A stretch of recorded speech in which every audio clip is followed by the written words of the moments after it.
My name is Kycell and as I, along with my friend and ceaseless stenographer, Ahani, fled the now under siege city of Goldenarad, we found ourselves targeted now by the lethal and grotesque assassin hired by the Pagas royal family, Fugazzi, who no doubt is seeking revenge.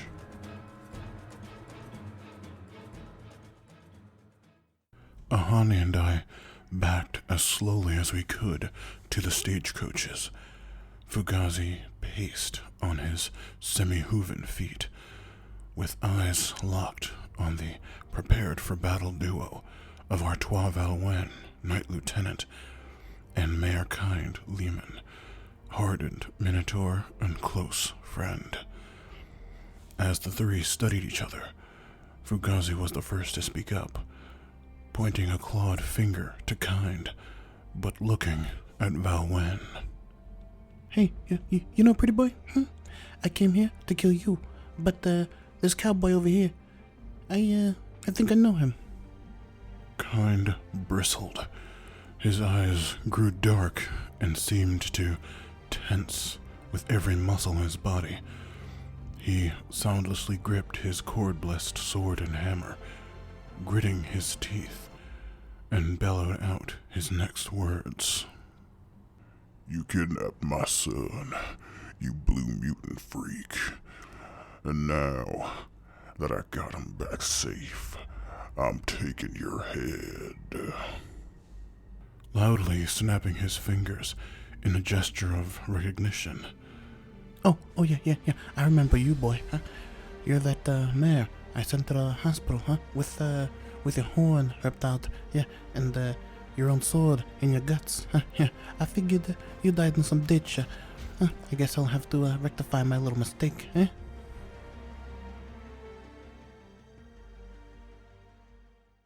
As they continued to square off, a few knights from the wagon surprised Ahani and myself as they seemed to creep along the carriage walls, preparing to ambush Fugazzi on behalf of their captain. Before they managed to even partially clear the wagon's sides, a salvo of at least 20 heavy and barbed arrows sunk either into the spokes of the carriage near where the men and women's faces were, or else landed in the earth centimeters in front and around their feet. A sharp whistle pierced the air as all parties' attentions were drawn to Selva, still seated on her steed, wagging her finger in a motherly gesture of disapproval. Her cat-like ears folded down in anticipation, and her bow placed calmly across her lap. The most striking thing of all, beyond the number of arrows fired simultaneously, was the fact that many seemed to land at angles that were entirely impossible for her to fire from unless she sprinted yards in either direction at once. Valoigne seemed to blanch, finally, seeing they were thoroughly outmaneuvered. Fugazzi, likely feeling the attention had strayed from him long enough, loudly cleared his throat. Oh, you don't gotta worry about her, okay? She's not here for your little town or your weird-ass little skeletons over there, huh? She's here to see me home, okay? She makes sure I get back to my boss. Now, your 5 seconds of surrender, okay? They are well over by now. So, I'm gonna start killing. It's done with the pair of use. And with that, he launched himself with lightning speed at Valoigne and Kind.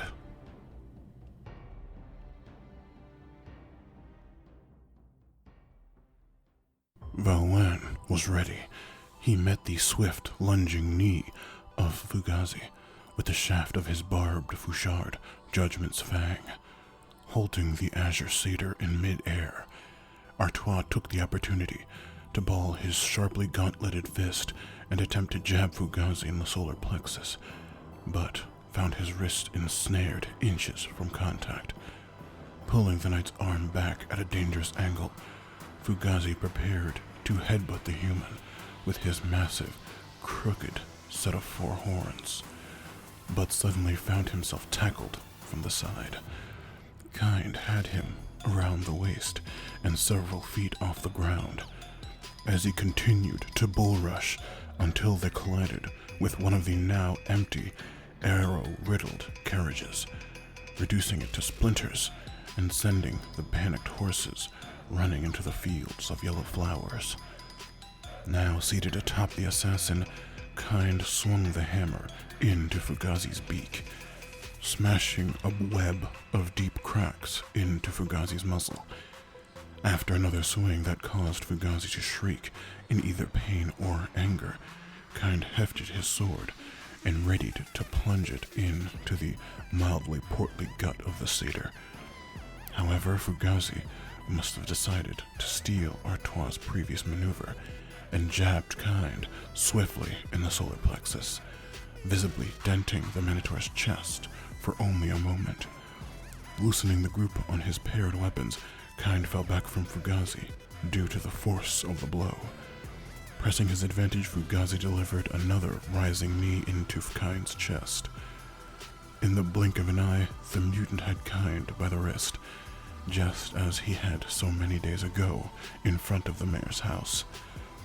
He raised his free hand to break Kind's arm at the elbow, just as the barbed tip of Judgment's fang pierced his shoulder, driving him forward into a now recovered Minotaur. Kind reversed Fugazzi's elbow grip and drove his own powerful knee into the clawed arm of the mutant. Just as what happened to him, the bones of Fugazzi's limb horrifically jutted from the skin. Now it was Artois' turn. He wrenched the Fouchard upward violently and severed Fugazzi from right pec to shoulder and outward. Purplish red blood sprayed from the wound as the right side of the former satyr flopped around uselessly. Not to be deterred, Fugazzi delivered a donkey kick that sent Valoigne reeling for a moment. He then shoved his rended shoulder back into place and held it with his left hand. He then brayed like an angry beast and began to charge headfirst towards Kind.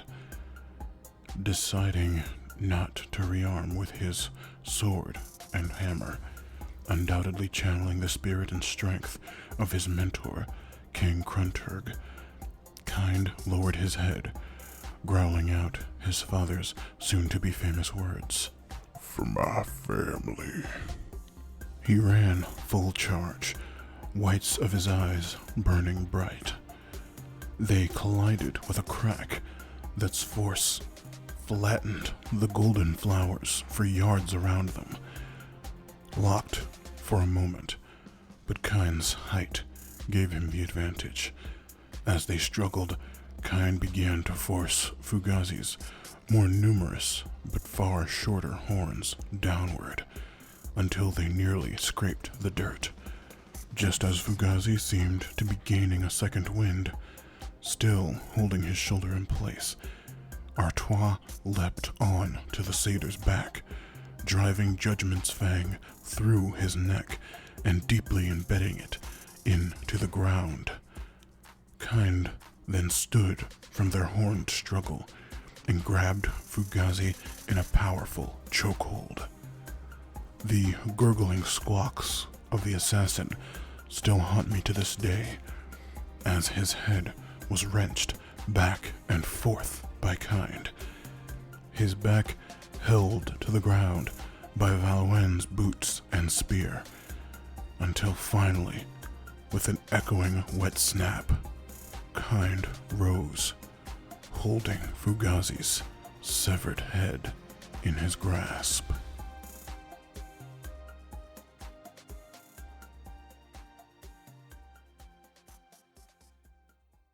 As the headless corpse continued to wriggle for a few more moments, Valoigne removed his fourchard and stumbled back to catch his breath. Kind did the same as the mutant assassin's severed head continued to wordlessly masticate its beak weakly. The two looked at one another and began to chuckle, reveling in this victory. Suddenly, a loud, whip-cracking sound rang out, the signature noise of Selva and her bow. No one had time to react before the thud of impact. Ahani and I dove to the ground, along with the remaining knights that had exited their carriages. Valoigne hefted Judgment's fang in a defensive gesture, and Kind made to guard his face. A shriek rang out from the carriages, possibly Aksur or his wife. But after that single shot, there was total silence. Our entire group looked around, only to see a single heavy arrow with a thick rope tied to it, jutting from the back of Fugazzi's body. The other end led back to Regeant Mother Selva, as expected. She began tying off the strand to the second horse, the one Fugazzi had ridden in on. She continued coiling up the rope, seemingly uninterested in the rest of our party. When it became taut and her coils began to drag the body towards her, Kind looked to Artois, still not sure what action to take.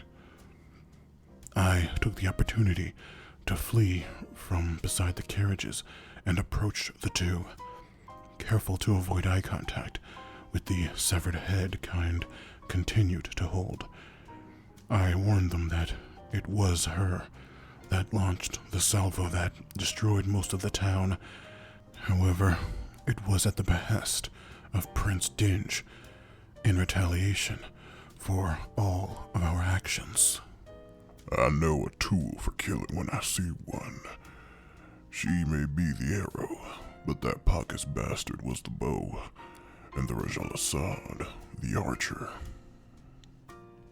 As she finished coiling the body, now 20 or so feet from the horse, she slapped the spare horse's rear and began to gallop perpendicular to our caravan. A look of mild amusement graced her mature cat-like face as she rode out west, away from the kingdom and the port city, likely off to return Fugazzi's remains to his superior, as King Ludop decreed to Prince Dinge. That person, whoever they were, along with Selva herself, were a pair I hope I never would meet for the rest of my days.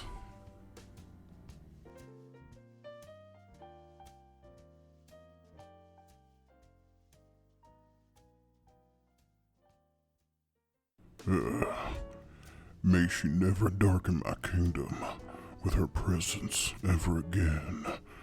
Now, what to do with this? He held the head by the horns at his eye level. It still moved its beak up and down, as if it wanted to curse them from beyond the grave. Valoigne was the first to speak up. I can take the body back to Manchen. If he survived having a building fall on him, who knows if this thing can regenerate a body or a head. With this last statement, we all coldly looked down the trail Selva had left on and shuddered simultaneously. Kind handed the head over, and Valoigne sharply whistled for one of his subordinates to bring him a cloth to wrap the head in. Well, with this monster handled, now the real work begins. I need to take back my city, even if it was those warty toads at a wolf keep. I know the Rajal Assad are pulling the strings. Kycell, you and Miss Raoul go find that little pistol of yours. I have business to take care of. And, Whatever those slippery Rospo gangsters won't tell you about their time with Crunturg, head back here one day. When the city is back, I'll fill in any gaps. Honored and further emboldened in my historical quest, I thanked him again and watched as his massive legion of skeletal warriors fell on the city like a tidal wave. I'm not sure to this day, but I think I saw a familiar orc-like frame among the hordes of bone men, but I could have imagined it.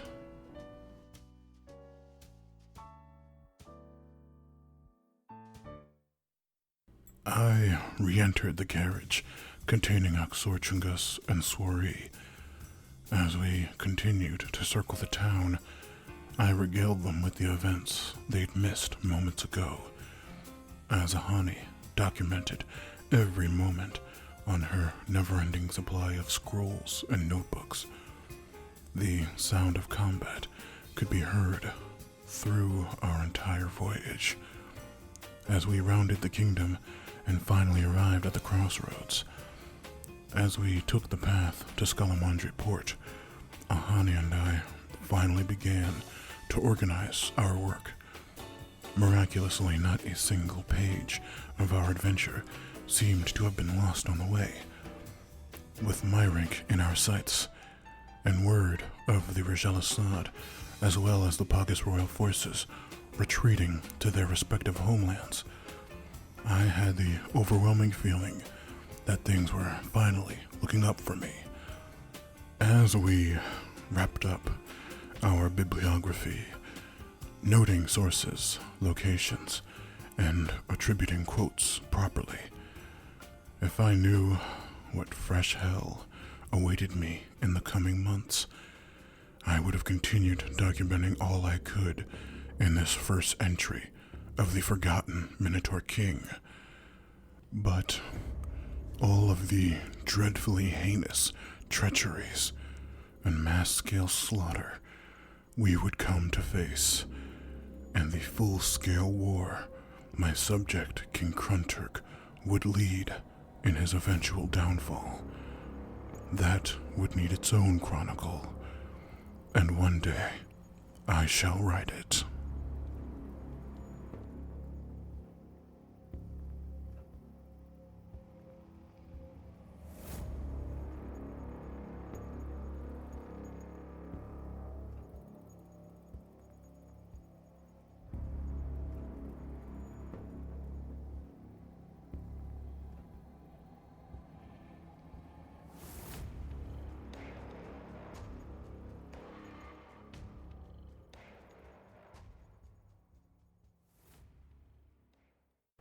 Hi, my name is Matthew Lewis, and I do the voice of Kycell along with all the additional voices in The Forgotten Minotaur King.